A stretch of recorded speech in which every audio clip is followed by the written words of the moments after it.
Welcome everyone to this fourth webinar on preparing for General Convention. My name is Ellen Bruckner, and on behalf of the 9 provinces in the Episcopal Church, we welcome you to this webinar. Let us pray. God of yesterday, we knew you then, your promises, your words, your walking among us. But yesterday is gone. And so today we are in need of change. Change and change us. Help us see life now, not through yesterday's stories, but through today's. Amen. Amen. This webinar is sponsored by the Provincial Leadership Conference for the 9 provinces. It is being recorded, and a link will be posted shortly after the webinar for anybody to view as they get ready for General Convention. We are simultaneously interpreting for Spanish speakers, and that will be recorded also and posted also for viewing later. The purpose of the webinars is to offer information and thoughts, especially in the areas of becoming beloved community.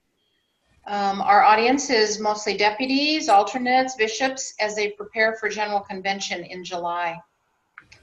This is the 4th of 4 webinars, and we focus tonight on caring for creation, and that's one of the parts of becoming beloved community. There were quite a few questions submitted early, and we're grateful for these, and we will also take questions during the webinar. You may use the question and answer function, and you may also use the chat function, and we'll try to keep up with those. If we don't get time to answer all of the questions, we'll try to put those answers on the Facebook page that's been set up for this webinar. I'd like to introduce our panelists for tonight. We have Sarah Paulus, who is the Program and Outreach Coordinator of Iowa Interfaith Power and Light. She's the creator of the Cool Congregations program, which she brought to over 400 congregations in 6 years in Iowa and 15 other states. And it is now a program of the National Interfaith Power and Light organization. Among other programs she developed for Iowa are Food, Faith, and Climate, Connecting the Dots, and The Good Life Redefined. An inspiring part of Sarah's work is writing success stories about people who are motivated by their belief to take action on climate. In addition to her work for Iowa Interfaith Power and Light, Sarah helped design and deliver Cool Neighbors, a neighborhood energy reduction challenge between historic neighborhood associations. And she's worked with Yards for Kids, a neighborhood toxic reduction program, both based out of the Center for Energy and Environmental Education at the University of Northern Iowa. Thank you, Sarah, for being with us, and welcome. Thank you. Reverend Stephanie Johnson is the convener of the New England Regional Environmental Ministries Network. For 20 years prior to her ordination in the Episcopal Church, Stephanie worked for the government agencies and engineering companies as an environmental planner and educator. From 2011 to 2014, Stephanie worked for the Episcopal Bishops of New England, providing support in reducing congregational energy use. She's currently the co-chair of the Episcopal Church's Advisory Council on the Care of Creation and is on the Leadership Council of Bless Tomorrow, an interfaith climate change initiative of Eco America based out of Washington, D.C. She's on the advisory board of the Center for Earth Ethics at Union Seminary. Stephanie won the 2011 St. Francis Philanthropic Award, for preaching on creation care from Earth Ministries in Seattle. And she was a 2013 Clean Air Ambassador in the 50 States United campaign sponsored by Earth Justice and the National Council of Churches. Stephanie, we're glad you're here. Thank you. Thank you. Yeah. I should also say you're the rector of St. Paul's in Riverside, Connecticut, right? Okay. So the Reverend Jerry Cappel is an ordained Episcopal priest currently serving in the Environmental Network serving as the Environmental Network Coordinator for Province 4 of the Episcopal Church. Jerry's vocational interests are in adult education, ecology, and faith. He has a Ph.D. in religious education and over 20 years of experience in corporate training and development. Serves as a member of the Advisory Council on the Stewardship of Creation for the Episcopal Church and is a fellow with the Center for Religion and the Environment at the University of the South and with GreenFaith. Jerry has served as board president of Kentucky Interfaith Power and Light and as board member for the Center of Interfaith Relations, as a fellow for GreenFaith, and as a fellow for the Center for Religion and Environment at the University of the South. Welcome, Jerry. Thank you for being with us. So we're beginning with 4 broad questions for you all.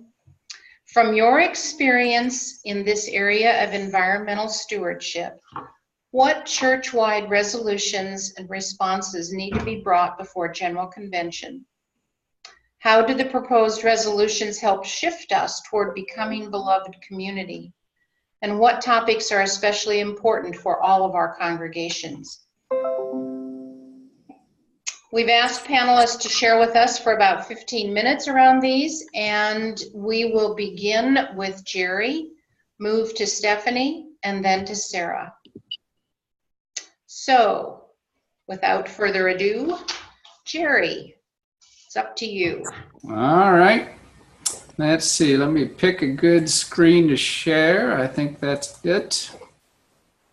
Okay, so there are a wide range of resolutions and stuff to discuss, but I'm actually going to only talk about one, and that's sort of to set the stage. There's something coming up in July that we think is quite important, and it'll take about 15 minutes to talk about. So I'm going to talk about the Advisory Council on the Stewardship of Creation for the next triennium. And in order to do that, I think, though, we need to get a context for where we've been and what has happened, and then for what is at stake at convention. So let's see. I got to get you to, there we are.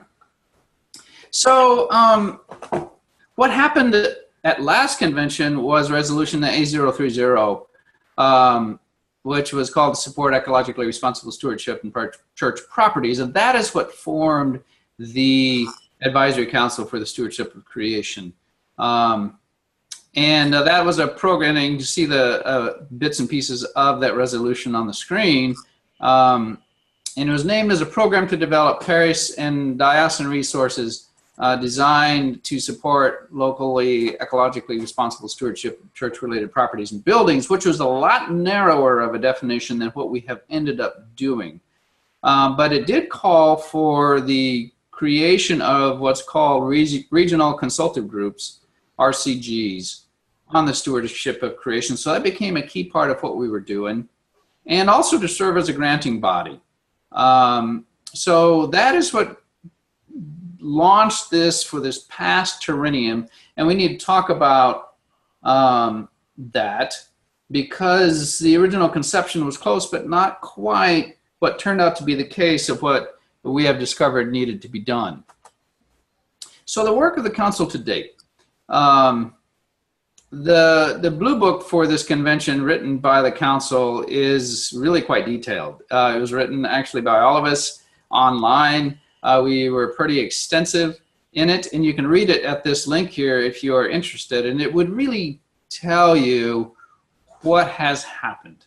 But it can be summed up in 3 mandates: to create and manage a small grant program, to organize regional consultative groups within provinces, and to organize a greater level of justice work in 3 selected locations. So that's what we have been focused on for the last 2 years, really, because it took a year for the group to even get appointed and organized. So there's really been 2 years of work out of 3. And this number 3, this third one, to organize eco-justice work in 3 locations, was actually an act of the executive committee in June of 16. So that wasn't part of AO30, but it did become part of the work of the committee over the last 2 years. Now, this one, A008, this is what's coming up in July. So continuing, and it's called Continuing the Advisory Council on Stewardship of Creation. So we've had 2 years to establish a line of work. We have done so, and there is now a resolution to re-up that work. And we want you to pay attention and to know that that's there, and it's critical, really, that that resolution is thoughtfully and effectively passed. And you'll notice that it actually continues the work. You can see the bulleted lines in the resolution. For one, it wants to authorize, the Advisory Council on the Stewardship of Creation to continue to refine the small grant program. So that was a very successful program and effective. And so the resolution calls for its continuance. Excuse me. Also then to continue to engage the eco-justice site projects, and also to develop creation care network. So those are the big three that the council has operated on for the last 2 years, or the last triennium. But then there's an expander to receive and help disseminate through the networks that we create reports from congregations, dioceses, and regions on fossil fuel divestment effort. So that's a new. And then also to establish a Theology of Creation working group. That also is new, comprised of faculty, staff, and students from the Episcopal Church seminaries, because we have, or knew all along, the deep theological gap that lies between the work that we do for creation and our theological understanding of it. And so this was sort of an expansion of it's being called for an expansion of what we have been doing, and this is what we want you guys to be paying attention to here in a few weeks in Austin. So let's talk about where we've been so that we have an idea of what is being asked for to continue. So there's a total of 100 total applications. So the small grant program was the first thing out the door with us. And so what we had to do was organize how it was going to be done, the level of granting, the qualifications for getting grants, the purpose of the granting, and so on and so forth. So in the end, over those 2 years, there was a total of 100 applications received, of which 44 were approved. In the end, we spent $334,419, which was about $34,000 and a half above the original concepted budget for it, and that's just because of the quality of what was coming in. So projects which were proposed but not funded in earlier rounds were welcome for resubmission. This was important. We wanted quality work from the organizations and churches, and we wanted the ability to work with them. So if they submitted something that was missing something here and there, we gave them the opportunity to reconsider and re-up, which several of them did with greatly improved result. So we did spend in 3 cycles of 1 year, essentially, we did exhaust our total budget for granting. Round 1 yielded 20 applications, 8 were approved. We granted 69,400. And round 2, 39 applications. So you notice the doubling there pretty much, because people got wind, and a lot of those original 20 were also repeats, of which 16 were approved for $124,000 essentially. Round 3, 41 applications, of which 20 were approved, and $141,000 granted. So you need to know that we were not trying to parcel money over 3 rounds. This truly was, out of 20, 8 met the qualifications. Out of 39, 16 met the qualifications in round 2. Had there been 20 who met it in round 1, we would have granted 20. We were not trying to spread money out. we were just simply pacing ourselves based upon the quality of the applications received. So we thought that was important to be said. Here's some of the text from the application, and the reason why I want to show this to you is to show what it was we were looking for. So this is the introductory text, and the bulleted list is a listing of the kinds of things we're looking for and the qualities that we were after. Connections between eco and social justice, engagement of the local community as partners and participants, specific outcomes which could be measurable for lasting impact. And a big one was this fourth bullet, enhanced faith formation and social understanding. We are after things that had formational and educational impact.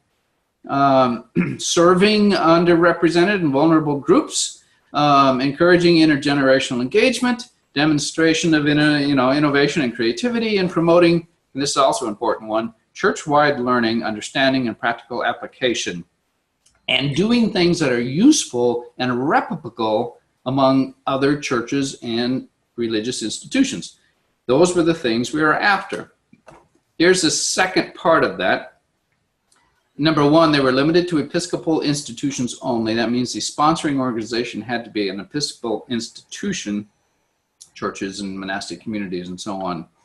And we made it clear, if you can demonstrate partnership and endorsement in writing, and you had a clear budget that made sense, and you had a timeline for the use of those funds and the outcomes, and a method of evaluation that would help your grant application. So basically, we're looking for thoughtful, measurable program in these applications. And here's some of the things that came from it. So we think we got a variety of spiritual and educational and formational elements that partnered with material benefit. You know, if you're going to put on a solar panel, then conduct some teaching to go with it. If you're going to put in a garden, make it a formative and educational event for a church or a community or something like that. So we did work hard to help the applicants do church, spiritual, educational formation that benefited the church and its communities. And so this is a sampling of some of the things that came back. So just looking at it, it's a pretty good variety across a pretty wide sets of communities, all the way from solar panels to the Church in the Woods River of Life project, which took an entire month going from start to finish in multiple dioceses in New England. And a lot of worship and spiritual practice. Plus, they were are producing a educational material to go with it so that the thing can be replicated in other churches. That's part of the driving force of what we want. Honorary Mill and Farm, actually about sacrament. This is about the table and sustainable and wheat for communion bread, and education and sustainable agriculture, and working then outside of the continental United States, in Colombia, in Haiti, and so on. Churches either within the United States working with them or them working directly for themselves.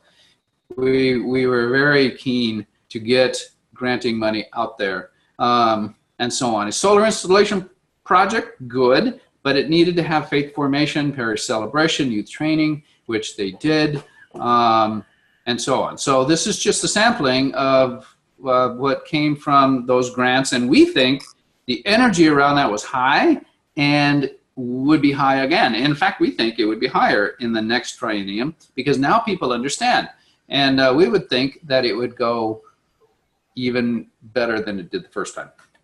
So that's important. Regional consultative groups. So this was it proved to be a difficult task because provinces are unevenly organized things. And Some are in better place to receive organizing and to be a defined boundary in which a group of people can act. Some are less so. Some already are predisposed to organize like this, and some are much less so. So in the end, it's the idea that within 2 or 3 years you could simply organize all provinces proved to be an ideal, probably beyond doing. But we did manage to get something going in provinces 1, 4, 5, 7, and 8. And those provinces are, even those provinces that are listed here are unevenly organized, but they are getting somewhere. And what is clear is the demand for and the need of this kind of organization is clear. The budget for next year proposed actually is asking for an increase in any funding spent on regional consultative groups and this kind of organizing. People have this dual need. They feel isolated and they feel like they don't know what to do. So they need community and connection, and they need information.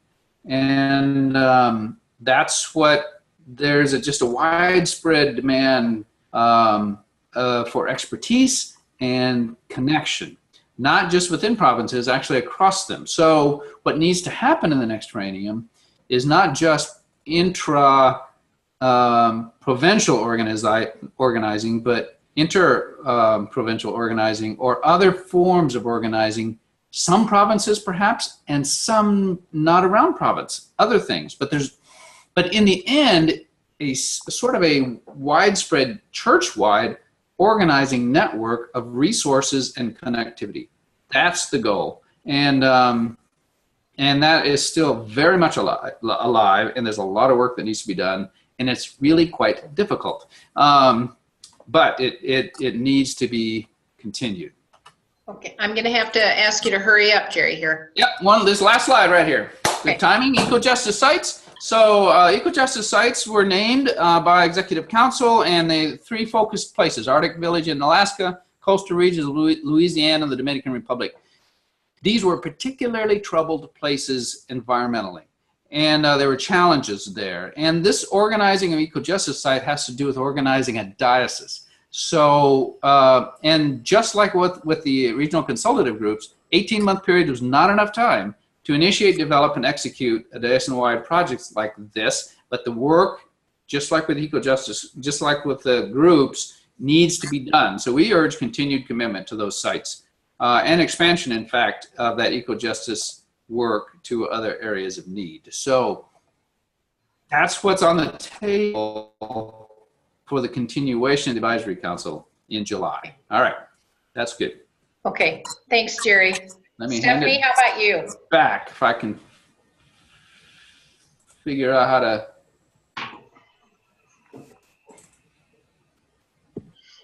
I'm here. Got to share my screen. Yeah, if I can give it back. Oh, there we are. Did you get it back? Now she can. I have it. Okay. Here we go.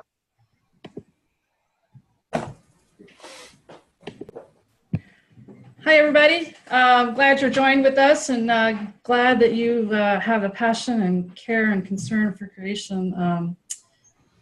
And that you're interested in finding out more about the Advisory Council's work and what we've been up to in the past while.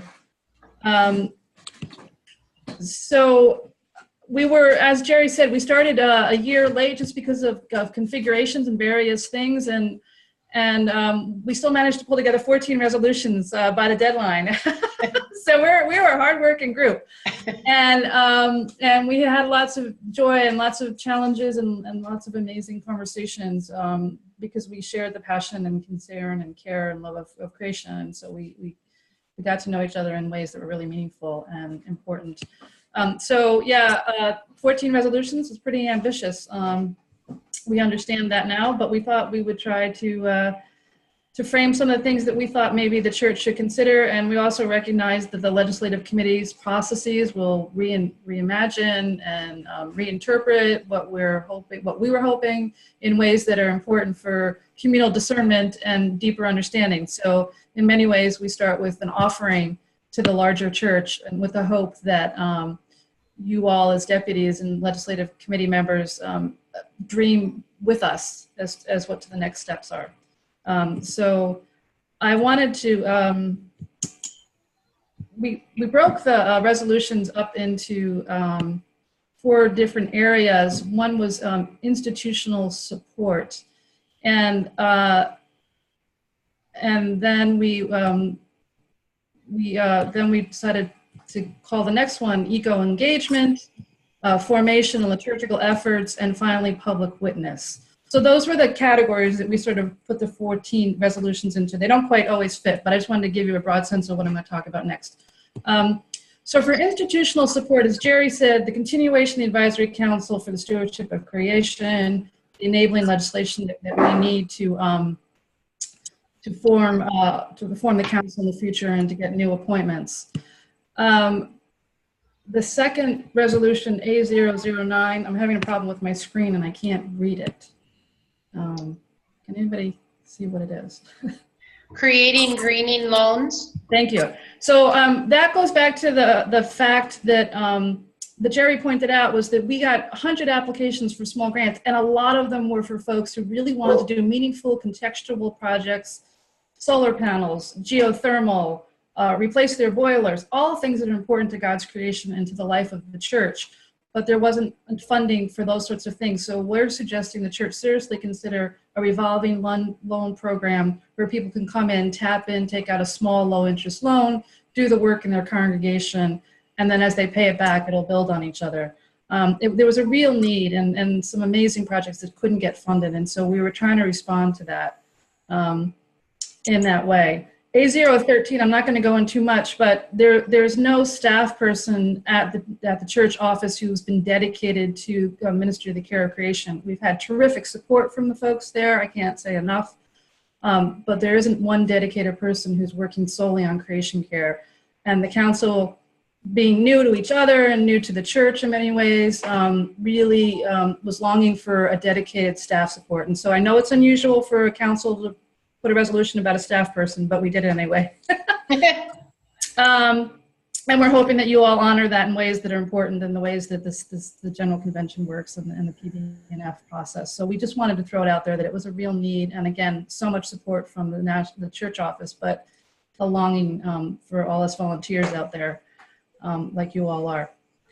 We had some tough conversations on the council about diversity and the lack of diversity on our council, and how do we treat each other, and how do we recognize that that reconciliation is not only between people and God's creation, but everybody gathered in the life of the church. And we realized what we were really missing was some deep, important training. And so it's unusual for a creation care group to ask for training, but we thought that if we were longing for it, maybe other councils and other groups also might have been longing for that. So we put it in there as part of our offering to the larger church to seriously require anti-racism, diversity, and bias awareness training for all interim bodies at the very start of the triennium, because we had some wonderfully challenging, informative conversations about that.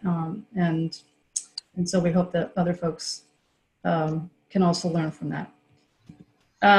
So under eco-engagement, this was sort of how we participate in the world around us as the Episcopal Church.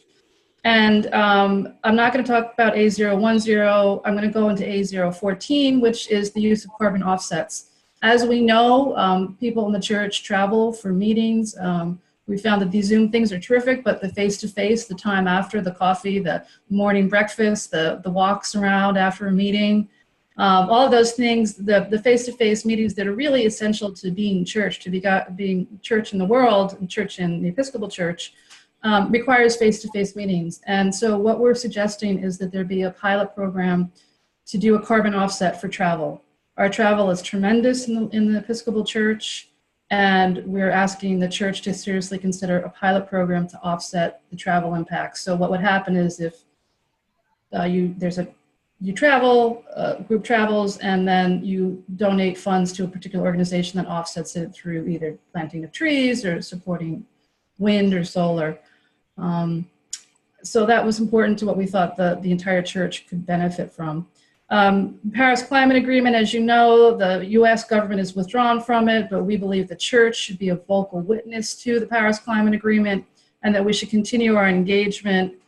There was a deputation that went to the Paris Climate Accord meetings and continues to participate in that.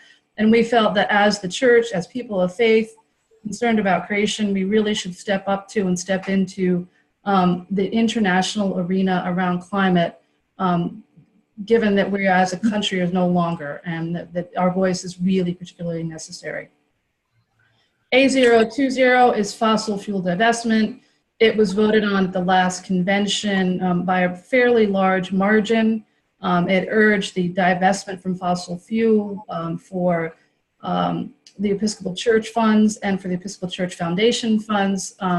Church Pension Fund was not in that final resolution that was adopted in Salt Lake City. And so we're asking the church to really encourage church pension to consider fossil fuel divestment in the future, or minimally to do a serious study as to the benefits of divestment. Remember, divestment means to take out from fossil fuel and then take those funds and reinvest into God's creation by supporting solar and wind and geothermal. And so we're asking for a recreation of how we see our energy use. And so fossil fuel divestment, the phrase itself is limiting, but the understanding as deepening our relationship to our energy use and being more mindful of it is the intent of fossil fuel divestment. And so there's a couple of other resolutions that have been put forth along these lines by other groups. And but the council does believe that divestment should be a way for the church to continue, and that both parishes and dioceses should consider divesting and reinvesting as much as practical in the years ahead. Formation liturgical resolutions, we have several. One of them was the trial use of creation care language in the baptismal covenant. We believe that the covenant is where our hearts are informed about about our justice and how we are called to be together in the body of Christ. And when we reaffirm that at the Easter Vigil and throughout the year, it's a deep reminder of our life together. And so we've put together two proposals, one from the Diocese of Connecticut and one from the Diocese of California, that offers a trial use language. It was presented in Salt Lake City, and it was tabled by the Commission on Liturgy and Music because the prayer book revision conversations, and we persist in the hope that maybe this trial use would inform the prayer book revisions rather than waiting for the revisions to happen, that people could use this language. And in fact, the creation care language from the Diocese of Connecticut is being used in several dioceses right now as a trial. And some churches are using some of this language. So we encourage folks to think about supporting this as an effort to our worship is where we gather together in community and where we experience God sometimes most deeply. And so we really do invite deep consideration of this. And then we have two other resolutions about canonical changes for theological education. And also we want everybody, like everybody else, we'd like people to be mindful of creation liturgies in the prayer book revision and not to forget about God's creation and to invite deep reflection. So those are sort of two other formation liturgical resolutions. Ellen, how am I doing for time? You've got about 5 minutes. Okay. Or 5 or 6 minutes. Wow, I'm really rolling along. Okay, so then we had public witness resolutions, A011, oppose environmental racism. It's the same resolution that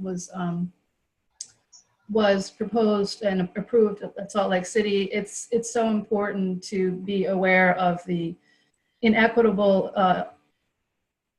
problems that occur for people of for minority populations and for people who are in vulnerable areas, and the impact of environmental decisions that unfairly and inequitably affect them.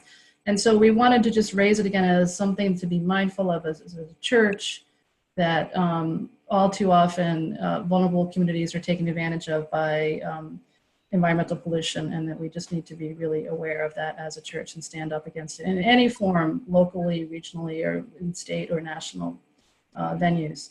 So we felt strongly about putting it back in there.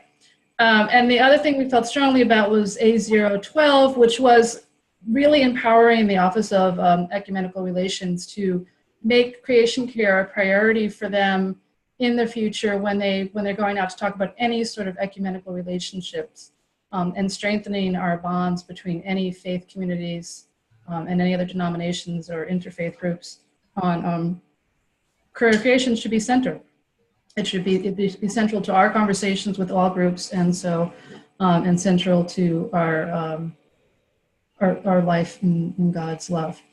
So those are the other resolutions that came out of the advisory council. So you can see we were pretty busy and trying to respond to the things we heard in our 2 years together, both as communications amongst ourselves and from other folks as we were developing the council's mandate further. And then I wanted to put forth 3 other resolutions, and this is not all of the environmental resolutions are there, but I just wanted to put forth a few of them. One was the advocacy for creation care, but put forward by Navajo Land. They were particularly interested in renewables, and they were also interested in engaging in the Paris Climate Accord and sort of having a worldview and just really calling out the impact that they've experienced from an eco-justice perspective. The Diocese of California put forward a resolution asking that the church use their leverage as shareholders to encourage corporations to hire climate scientists on their board of directors, or to appoint board of directors that include climate scientists, because all work will be affected by climate change. And so it's a really interesting, intriguing possibility of changing the dynamics of corporate boards. So I commend that resolution to your attention. And finally, Province 1 asked for an amendment to the parochial report, which on the surface you wouldn't realize it's about creation care, but it's actually a very interesting resolution that suggests that parochial report should include reporting on energy use and energy consumption and what type of energy you get, so that people can, one, track what they use and see if they can decrease it over years. And it sort of forces sort of an evaluation when you're looking at your bills every year. And then it also says, well, what kind of energy you use, maybe you can be more collaborative with other churches or other communities around you, and to consolidate some of your uses. And so it's a very interesting way of engaging climate change and energy use and energy stewardship through reporting processes. So I would commend those 3 resolutions also to your consideration, in addition to the 14 that we put together for you all to consider. So thanks so much for your time tonight, and really happy to answer any questions you may have. Okay, thank you, Stephanie. Sarah, are you ready to go?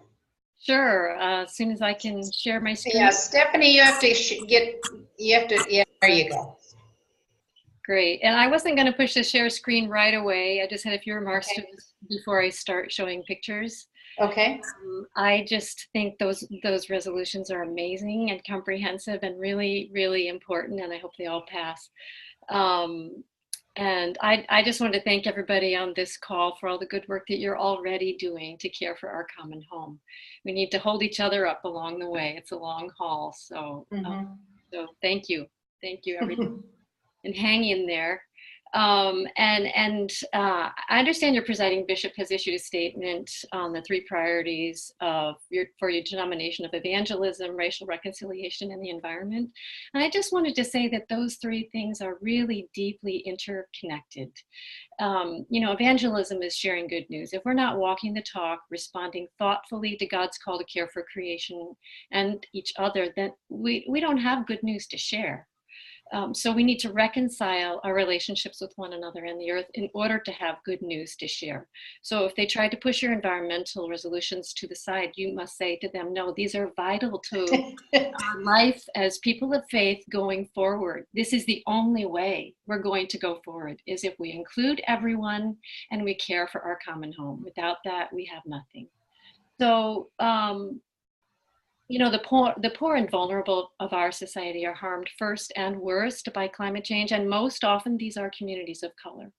So we have to reconcile those relationships with the poor by working for climate justice.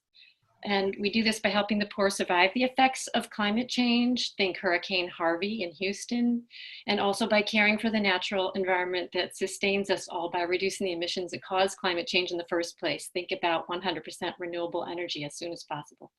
So in my role, as I travel around, I've often had to answer that question, why are we talking about light bulbs in church? You know, why is it up to the faith community to lead on climate change? Well, it's because climate change is the greatest moral challenge of our time, hands down. We have the technology, we just need the will to do it. And so based on our religious statements, faith communities have the moral authority and the responsibility to lead the way with our words and our actions. And so your resolutions are vitally important for sparking that leadership from the people in the pews, which is where it needs to happen. And so, you know, it's not possible to make progress on climate change at the federal level at this time. And so all the focus has gone to state and local levels for those who are working on this. And so that makes the call for your denomination to lead through your resolutions actually all the more urgent, because that's where change can happen. So your resolutions will encourage your member congregations to carry out the actions needed to turn the tide on climate. And I just wanted to say, you know, cities around the country are going 100% renewable. Norman, Texas just joined a list of 40 cities going 100%. 7 has already achieved it. Hawaii has passed legislation to go 100% renewable by 2045. California is working on that legislation. Mid-American is a huge investor-owned public utility serving 6 states in the Midwest, and they have set a goal to go 100% renewable, and they're up to about 80% right now. And just in Iowa, we're up to 38% renewables from wind. So, you know, it's happening. It's already happening. We're in the middle of this green revolution. And congregations are going green too. I want to encourage you. And I'll show you some examples in a minute. But first, I want to show you my screen because I want to remind you that you already have a vehicle. Let's see. There we go. You already have a vehicle for Episcopalians to lead the way on climate change, to take practical action. It's called Interfaith Power and Light. It was started by an Episcopal priest, Sally Bingham, in San Francisco, and it now has affiliates in 40 states representing 20,000 congregations nationwide. And these 20,000 congregations are providing that moral leadership. The mission of Interfaith Power and Light is to be faithful stewards of creation by responding to climate change through the promotion of energy conservation, energy efficiency, and renewable energy.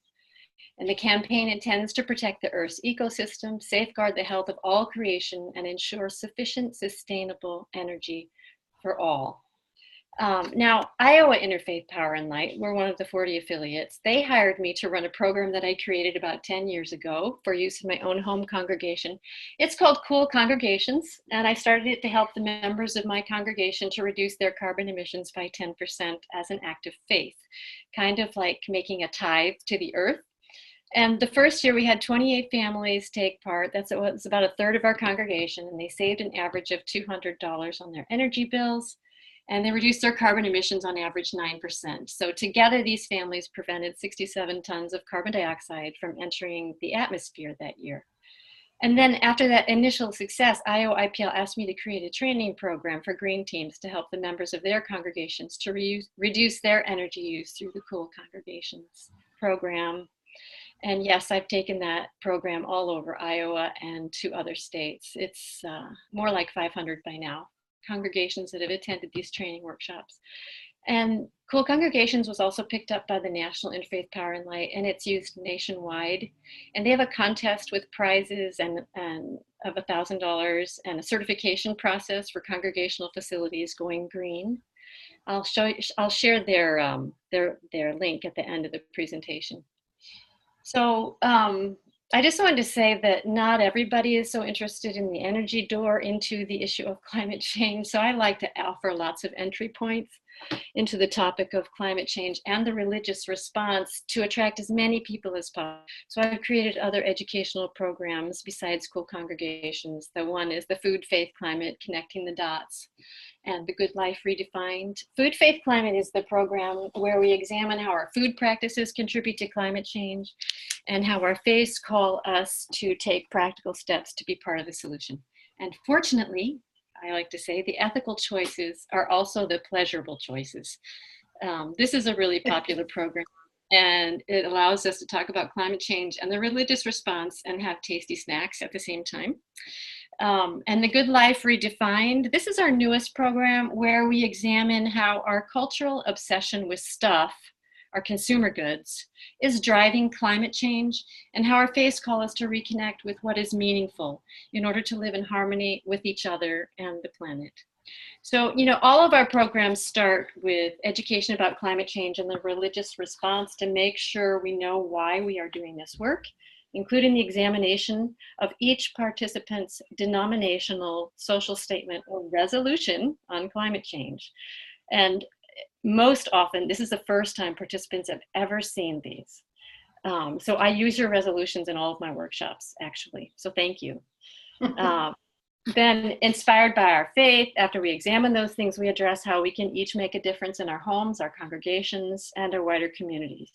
And participants leave with a personal action plan in hand. So I'm all about taking action.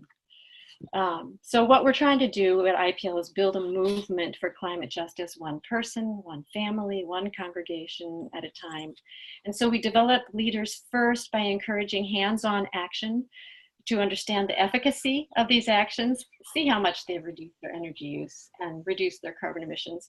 Then they understand the importance of it, and then we take them up the ladder of engagement to take part in advocacy efforts to change policy. And so I was just going to show you some examples of some families in Iowa that have been inspired to take action through the Cool Congregations program, so you can see how it works. This is my friend Ann and her husband Barry and their 2 kids. And they helped to start Cool Congregations by trying out the program for us. So these are the things that they did at home. First, we measured their footprint, actually. And Ann saw her footprint and she was just shocked that it was so bad. She thought, our family's doing pretty good. And then she saw it and she was so dismayed. So she did these things. She changed her 5 most used light bulbs to LEDs. She turned off the lights when not in use, adjusted their thermostat by 2 degrees, up in the summer, down in the winter, and then air dried some of their laundry. And they cut their carbon by 9% with these very simple, low-cost actions, and they saved about $100 on their utility bills. They invested $12 on the light bulbs, saving $100 on their utility bills, according to Barry. It's a pretty good return on investment. And if every family in Iowa did this, reduced by 9%, we could take 604,000 cars off the road for 1 year. That's the equivalent amount of pollution that we could reduce if every family in Iowa did these very simple things that Ann and Barry did. And now I want to show you someone at the other end of the spectrum, Tim and Mary Moodhart up in Dubuque. They're aiming for a 0 carbon lifestyle. They put in geothermal about 8 years ago, reached payback in 7 years. That was 3 years ahead of schedule. And so then they put solar panels on just last year. And they're sized to take care of all of their needs. And since it's an all electric home, they are now 0 carbon at home. And Tim, who is a devout Catholic, says, we've been given the gift of being able to afford this, and the Pope's recent reminder in his encyclical that we're all accountable for our actions has affirmed our decision to make these investments. So once again, I just want to encourage you that what you do with your resolutions is similar to the inspiration for Tim. It's going to make a difference. And I want to show you some church examples in Iowa. Here's the First Lutheran Church up in Decorah. They have a traditional large older building. They cut their energy use by 42% by insulating, weatherizing, and installing a new boiler. Really boring, but really effective. And then here they are doing that boring work. Yeah, and then in 2014, they did the exciting work. They installed solar panels on the roof of their educational wing that provides about 30% of their electricity needs, saving about $3,000 in electricity costs. And the other thing that has happened from this is that their neighbors have begun following suit. They've seen what the church is doing, and now they're doing it at their homes in the neighborhood. So that's another thing to remind yourselves that what churches do has an impact on the community. And I was going to show you a church that is a brand new build. It is the greenest church in Iowa. They have 400 solar panels, a geothermal system, efficient lighting, and mechanical systems. They're an all-electric building, so now they are a net zero energy building, meaning that they create enough on-site renewable energy to meet all of their heating, cooling, and electricity needs. And here's their solar panels they just completed, and they also have electric car charging stations in their parking lot for the use of their members, staff, and the neighborhood. So now I wanted to show you some examples of Episcopal congregations from around the country that have won National Cool Congregations Awards from the National Interfaith Power and Light. In 2017, the Episcopal Church of the Nativity and St. Stephen's in Newport, Pennsylvania got a $1,000 prize in the Energy Saver category. They had an energy audit. They replaced all their light bulbs. They upgraded their HVAC system to all electric for heating and cooling. And they switched to an all-wind electricity provider. So yeah, so they're like zero net energy too. And their active green team educates their congregation about climate change and solutions through sermons, adult forums, newsletter articles, bulletins. And they found support and motivation to do these things, they say, from their presiding and diocesan bishops and the 2015 General Convention statements. And in 2016, the runner-up Renewable Role Model Award went to St. Mark's Episcopal in Little Rock, Arkansas. They got a small grant of encouragement from Arkansas IPL of $2,000, and they installed 10 solar panels on their education building that provide about 313 kilowatts of electricity. Oh, there we are. Each month. And Arkansas IPL also donated $2,000 to St. Margaret's and St. Michael's, which I think are also Episcopal churches in Little Rock, who have launched or completed new solar projects. And then another runner-up Renewable Role Model Award that year went to All Saints Episcopal in San Leandro. They put up 33 panels that take care of the church's electricity needs. Now, all of these churches that have put up solar did all of the preliminary work of reducing their electricity use as much as possible before installing solar. And in 2015, that award went to St. Andrew's in Seattle. And again, they got $1,000 from the National IPL Cool Congregations contest. And they had worked on reducing their energy use over several years. And then they used the EPA's portfolio manager for houses of worship. I know, Stephanie, you must be familiar with this tool. It's a really fabulous tool for houses of worship for benchmarking your energy use and keeping track of it along the way so that you can see how you're doing. And so they reported that in that first year that they installed their solar, they were able to reduce over 7 tons of carbon, and which is an 11% reduction from their baseline. So yeah, they're doing really fabulous. The other thing I want to say about them is that they also purchase carbon offsets from the Diocese of Olympia's partnership with the Episcopal Diocese of the Southern Philippines. And so they have really, when they consider the carbon offsets, have reduced their electricity use by about 80%. And I also want to mention that they got a grant for the new solar panels from the Bishops' Committee for the Environment of the Diocese of Olympia. So, you know, these little grants can really help a church make a decision to make a bigger expenditure. And they are trying to comply with the Genesis Covenant, which is a commitment by the Episcopal Church to reduce greenhouse gas emissions from every facility it maintains by a minimum of 50% within 10 years. And that was passed in 2009. It's next year, so I guess we better get cracking. And I just wanted to make a connection with evangelism with a quote from the pastor at this church. He says, "We hear from new members how St. Andrew's lives its faith, including our solar panels. And that is a key factor in choosing St. Andrew's for their home congregation." And I know that's true for my own home congregation. We had people join our church just to take part in the Cool Congregations program. So, and they were younger families. It was great. And so I just wanted to say, you know, I've been talking a lot about the connections with IPL and the Episcopal Church. I think in the past you might have had a resolution urging the Episcopal Church to work with Interfaith Power and Light to do this work. And if you feel so inclined, you might want to revisit that one again, because it's been a pretty effective partnership. And I just wanted to say, you know, I delivered those Cool Congregations programs to other states besides Iowa before, and I would love to do it again. So consider inviting me to come and bring the Cool Congregations program to your state, or any of the other programs that I offer, because it's really helped get people jump-started on taking actions. To reduce their emissions both in their members' homes and with the congregational facility. I just heard from Ohio IPL this week on how effective the learnings have been from that Cool Congregations program that they're still using 10 years after I delivered the workshop there.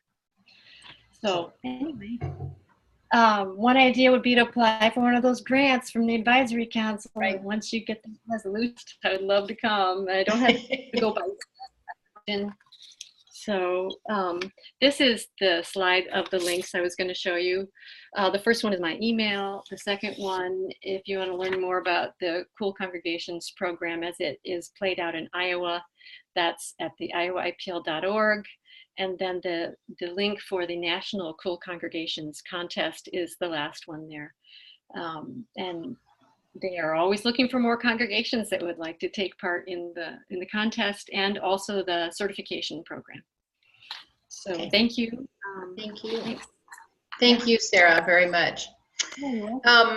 Before we open this up to any of the questions from the people that are listening in, or the participants, do any of the three of you have questions of each other in things that you've heard in these presentations? Anything you'd like to explore further with each other?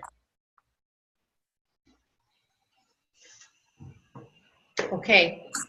There was a question in the chat, and I think, Jerry, you answered one question, but another question came up that I wanted to mention, that the budget seemed to, the triennial budget seems to have reduced the amount of money.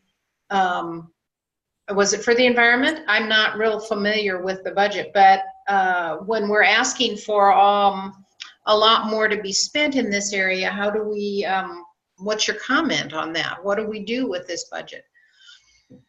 I'm not sure that it has been reduced from the original proposal that came out, I guess, out of Executive Council, and then before it went to the version that was circulated by PB&F, it went up slightly. We've asked for an increase to $500,000 for small grants. As Jerry clearly stated, in 18 months, we got 100 applications. We feel pretty strongly that in a full triennium, there's going to be a real need. And then some people who are doing programs may want to reapply for some more grants. We've asked for funding for the eco-justice sites to continue. And at the same rate, the other part of it was we requested funds for more robust regional consultative groups or affinity groups that Jerry made the passionate case for. It's clear that there's a longing, there's a need for folks to gather together and to at least have one face-to-face in the triennium and then build community. So that was an increase in funding. We've also, as I noted earlier, because there isn't a creation care person dedicated in the church office, again, they've been very helpful and wonderful and supportive, but the advisory council really thought that it would be helpful to have a staff person dedicated to that. So that was a pretty big ask of almost $400,000 for a 3-year position. And then meeting time for the advisory council, we put in some small funding for this carbon offset project.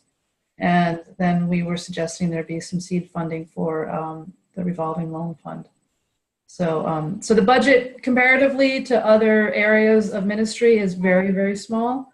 But compared to what we've had in the past, it's an increase. What we've had in the past triennium. And I think one of the things that people need to remember is when the advisory council in any of those resolutions, when you're asking for a budget amount, that's for the 3 years. Right. It's yeah. Okay. And right. And so we were trying to put into the resolutions as much as possible what the specific amounts were for different portions of what the resolutions were asking for.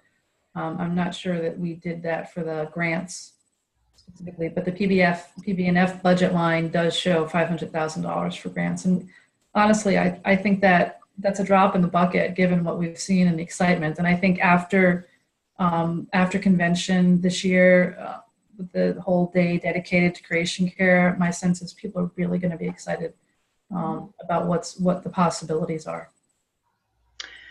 Okay, there was a comment by Martha Hunt commented that the grant money is now at $350,000 in the latest draft. I'm not sure I understand what that's exactly for. So if Martha wants to write in, or if any of you know what that is. So.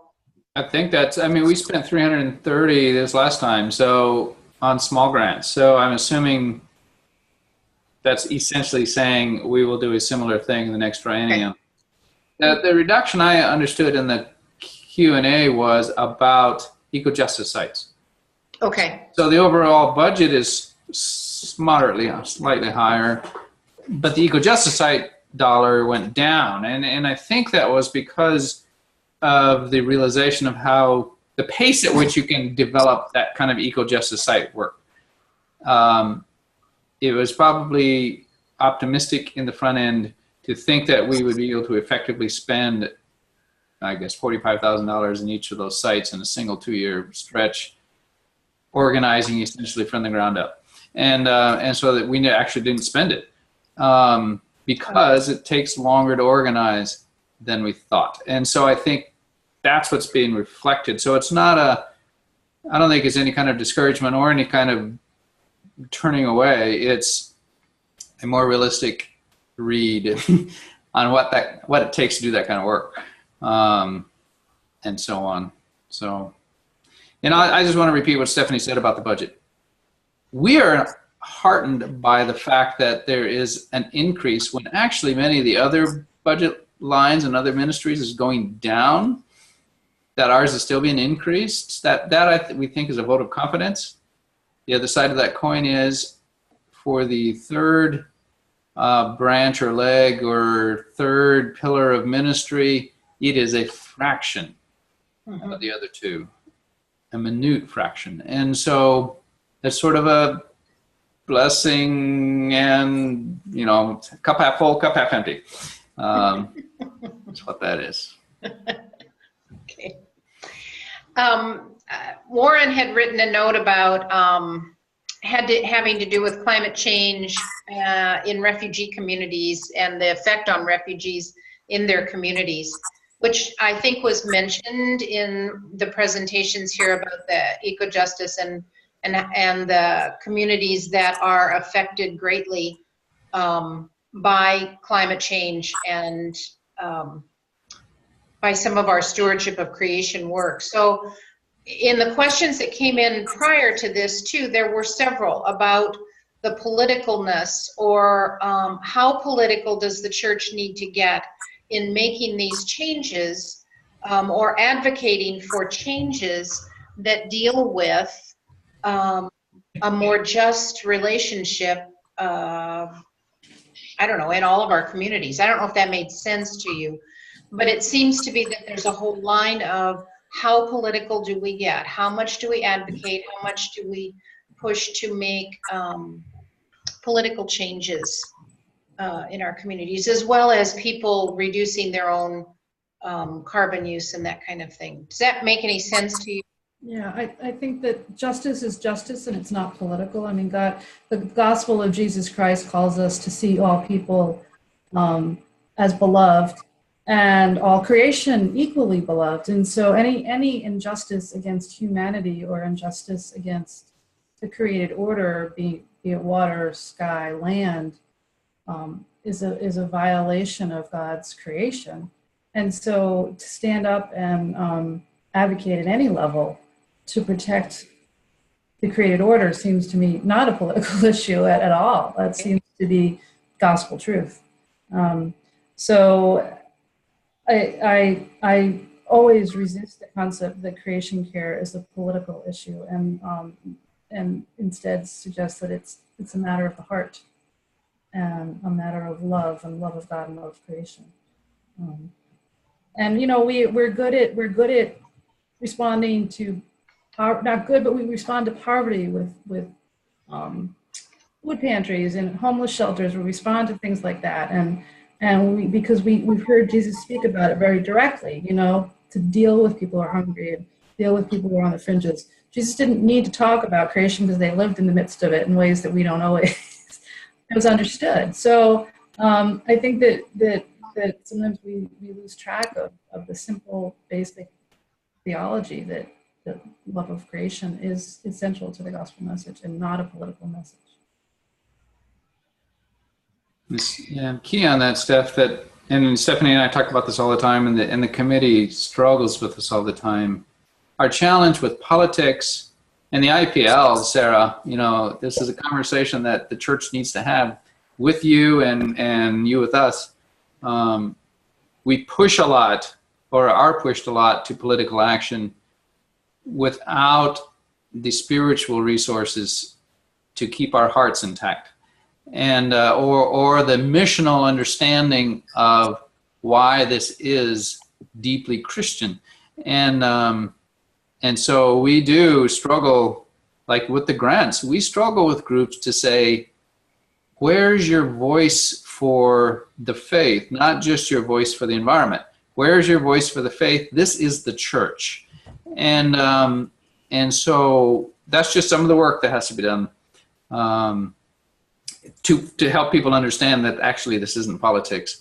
This is faithfulness.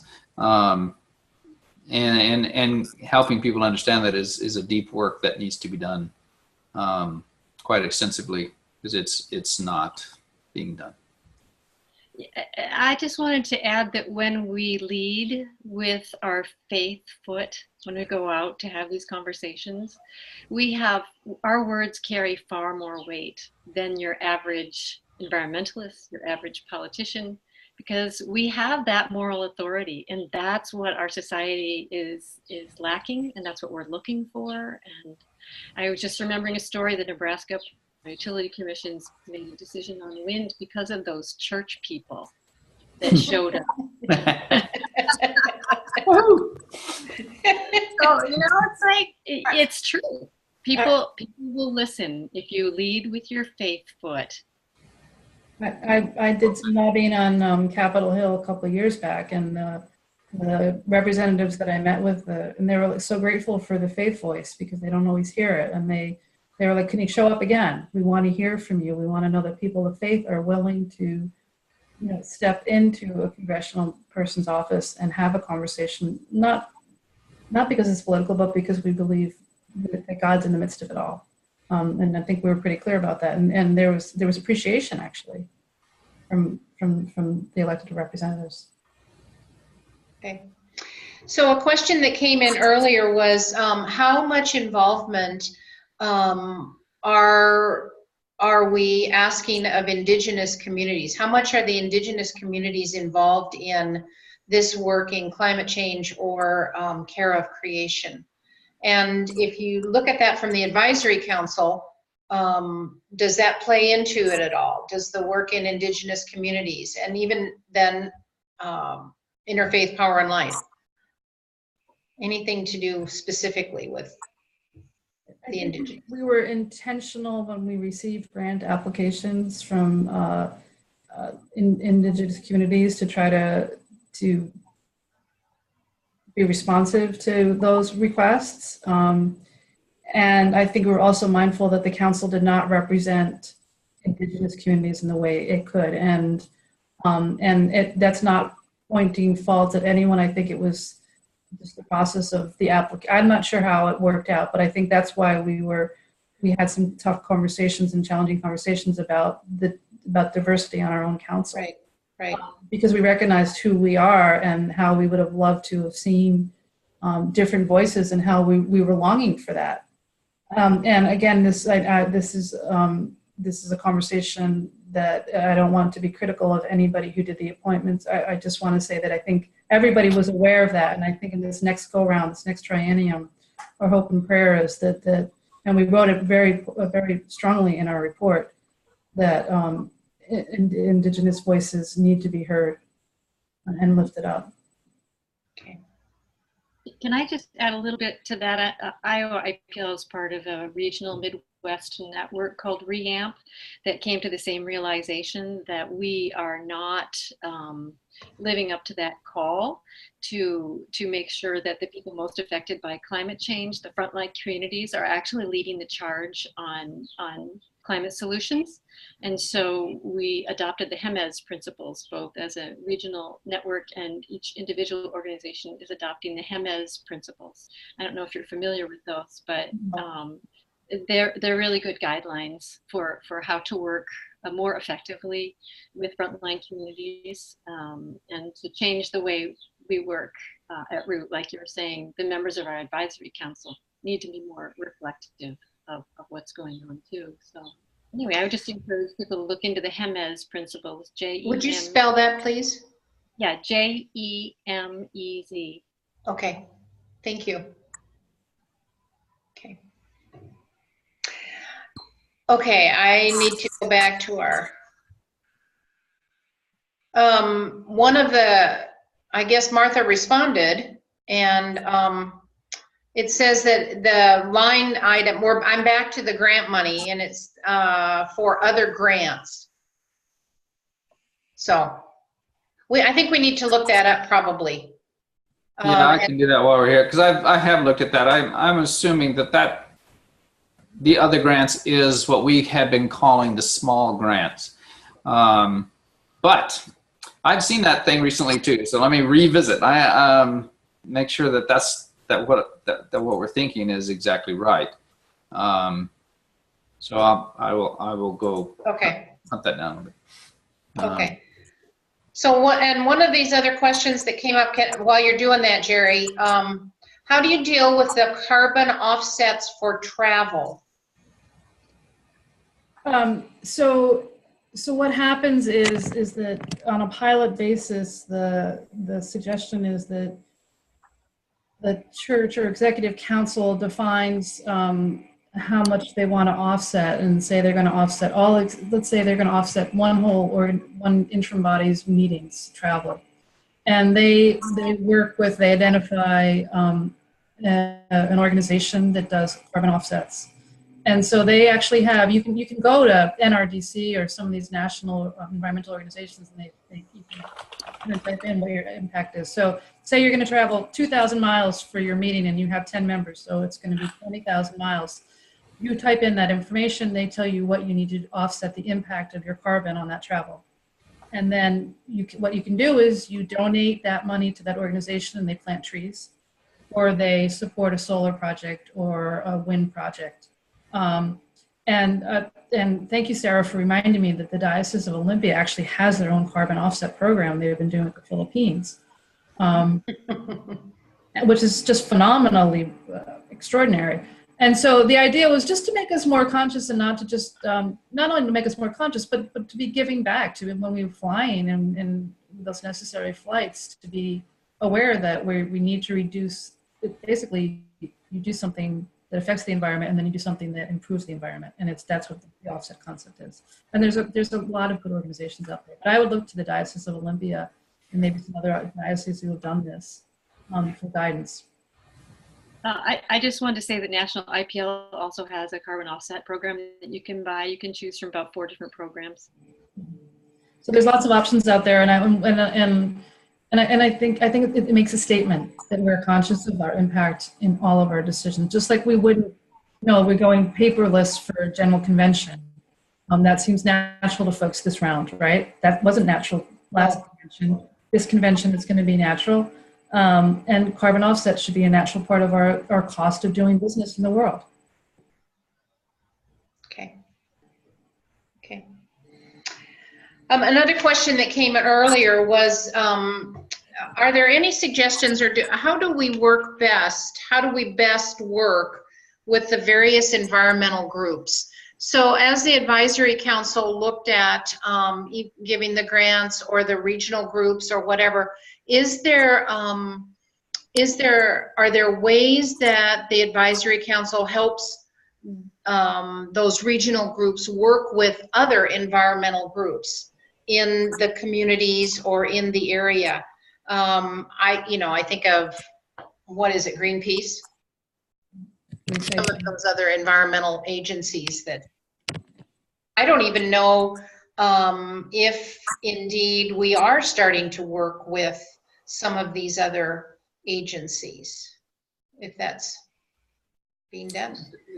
The answer, I mean, right now, what the work of the advisory council is really pretty narrowly defined. I mean, what we have just said over the last hour has kept us busy. And that busyness is really pretty much now in the small grant program, which I did just look up. There are two grant lines in the coming budget. One is for eco-justice sites, and one is for what's called other grants. The other grants is what we have been calling small grants.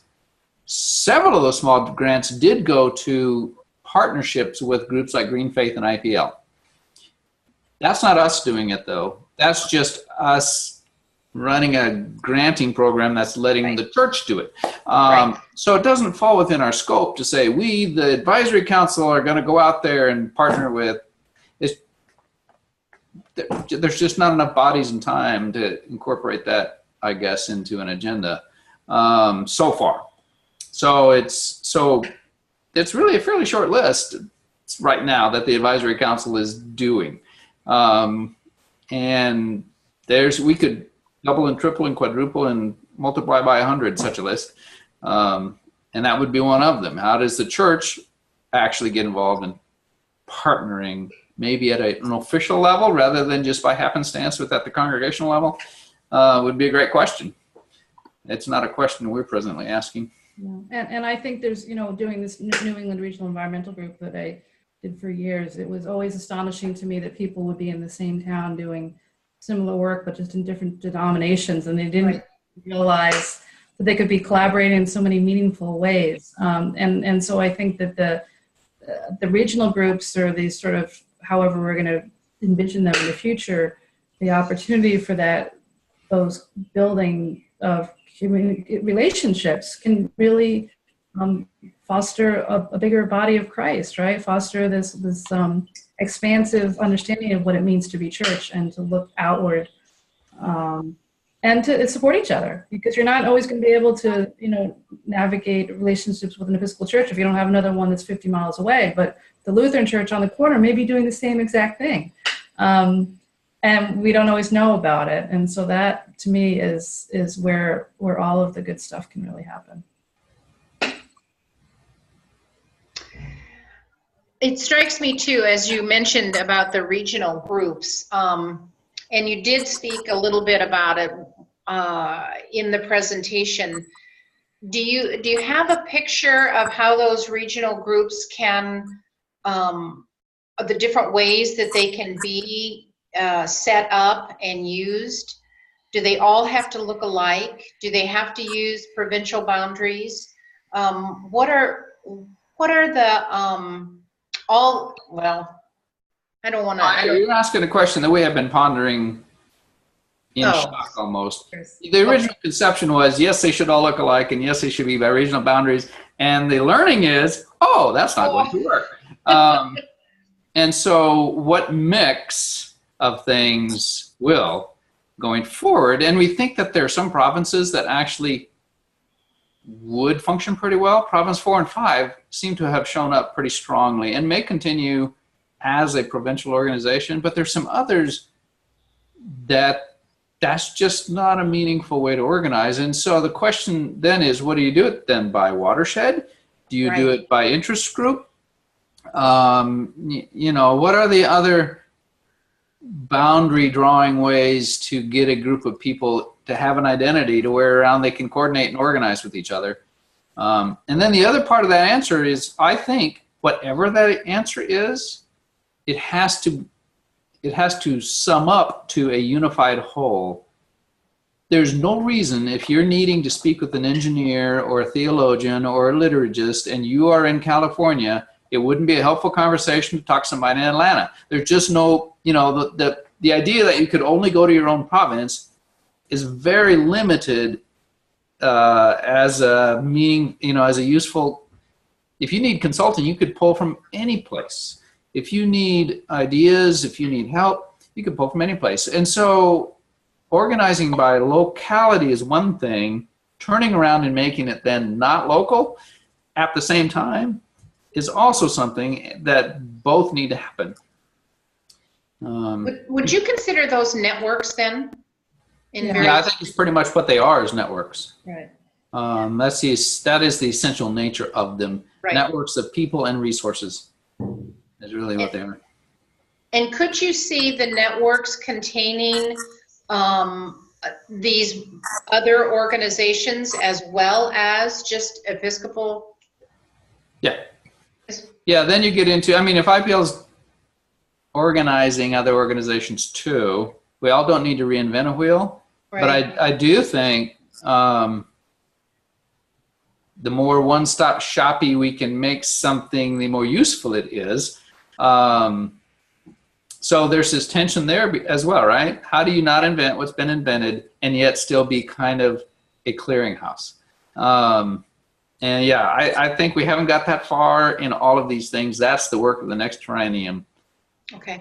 To ask those questions, I think. But I can see, personally, I can see the importance of continuing that kind of work because we've not done it before. We don't know exactly what it's going to look like, and we don't know exactly how best to partner with, say, interfaith power and light groups or other groups that are working and work together. I don't know that we've done it yet. No, nor, and the other side of that coin is, and what's unique about being Episcopalian that makes it necessary that we do this for ourselves, right? So there's also an element of, there's something Episcopalians need to ask each other that wouldn't be answered by IPL or by any other, even faith group, right? And yeah, so we have to do both sides of that coin. Right. I can just give you a little bit of my experience. I'm organizing chapters around the state of Iowa for groups of congregations in particular regions or towns or cities to get together and do this good work. And of course, they're interfaith. And so, if you want your Episcopal churches to work together with other denominations in their neighborhood, there's a vehicle right there. Yeah. And the other tension is there's a need for Episcopalians to decide who Episcopalians are going to be and what their voice is in this. Mm-hmm. So there's a sort of, I don't know if you call it a private, it's a club conversation that needs to happen, as well as the interfaith, interreligious, and non-faith, non-religious cooperation around this enormous issue that we're all up against. Yeah, you might want to look at Catholic Climate Covenant for a model. They have a great Catholic Energies program to help their congregations go green across the nation. They just announced it last month in Des Moines. Yeah. Okay. I do think that it's the effort by the church, the Episcopal Church particularly, to sort of not be so central, but also the lack of centrality in a way has sort of undermined our ability to build stronger networks across areas of affinity, we've been trying to call it.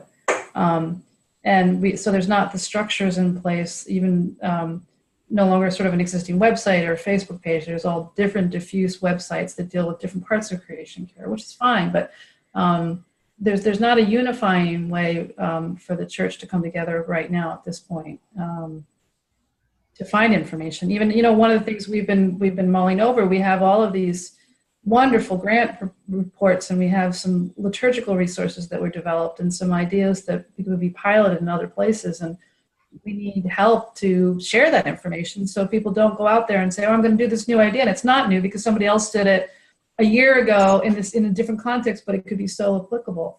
And so we're really hoping in the next triennium to empower folks to share and not necessarily recreate, but just to learn from each other what works and what doesn't. Would that be one of the things you could see a staff person helping to organize? Yeah, I think that a staff person would be the vision we were hoping for was someone who could build these networks for us and just be the person, not the person who remembers every project, but just has the sense of what's going on in a larger church. And I know, again, it's an effort to cut back on staff, and we greatly appreciated that. But we also found that 14 members that we were, that kind of networking would have been invaluable for the regional groups to help launch. And then the provincial, we had a lot of support from provincial leadership to try to figure out how it could go ahead. And I would be remiss if I don't say that. And thank you, Ellen, and all the provincial leaders for jumping in with us and trying to figure out what could work in context, because it made a big difference.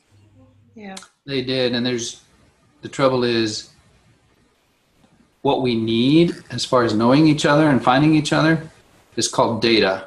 And you have to have a consistent and uniform data platform in order to do such a thing. And that requires a centralized management of standards and maintenance and so on and so forth. And that, the provinces could step up till the cows come home. There's got to be a single location of management for this kind of stuff.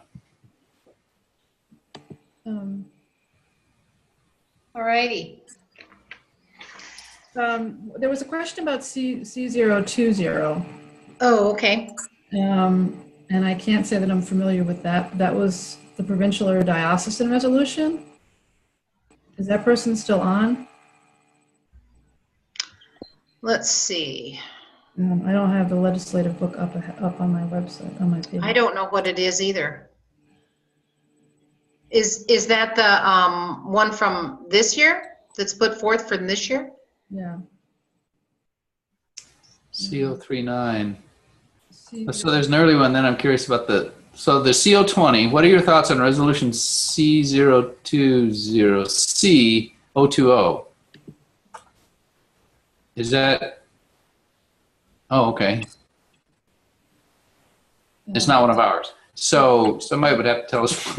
I know, that's what I was trying to figure out. What that is, and Yeah, then I don't also know what it is. C039. I don't. We're all A's because we got them in early. No, it's because you're an interim body. Oh, it's the carbon tax. Right, from Dio, California. I've got to say, as a council, we never had a conversation about carbon tax, partially because I think we felt like our plate was pretty full.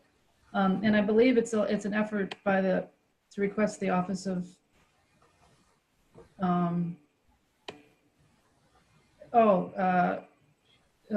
it's the Citizens Climate Lobby. I don't know enough about the resolution to say much. I do admire the work of the Citizens Climate Lobby personally, but I can't say, I'm not sure what the role of the church is in that particular. I know I've actually worked with faith groups that have done stuff with CCL, and I know the carbon tax has been a very big interest in the Diocese of Massachusetts, I believe, and there's been some lobbying from the Diocese of Massachusetts. Not officially maybe, but there have been folks in the community there who have been supporting it locally. So I can't say much more than that. Apologize. Yeah. I'm very close to the question. Well, I think this is one of the things Jerry was talking about. It's somebody needs to organize all this to keep this so we know what's going on. Yeah. The other comment here was that the Diocese of Massachusetts organized its deaneries around watersheds. I would love to see how that worked. Yeah. Yeah, I think watersheds are terrific ways to think, and I'd love to see how that works. Yeah. Okay, something to think about. Yeah. We are at the end of our time together, and I just want to say thank you very much to the three of you for being part of this and part of the conversation and the work that you did to put it together and then answer the questions too, and I'm really grateful. So thank you both, thank you all for being here with us. And we appreciate the participants that have checked into our webinars for the Preparing for General Convention. Stay tuned. We hope the Provincial Leadership Conference is thinking about what do we do after General Convention with these resolutions that pass, and how can we best help, just like we've been talking about here, how can the provinces best help with these networks and so forth. So you'll be hearing from us, I'm sure. So thank you very much, and have fun in Austin. Good night, everyone. Soon, very soon. Thanks, Ellen, for organizing. Yep. Good night, everyone. Good night. Good night.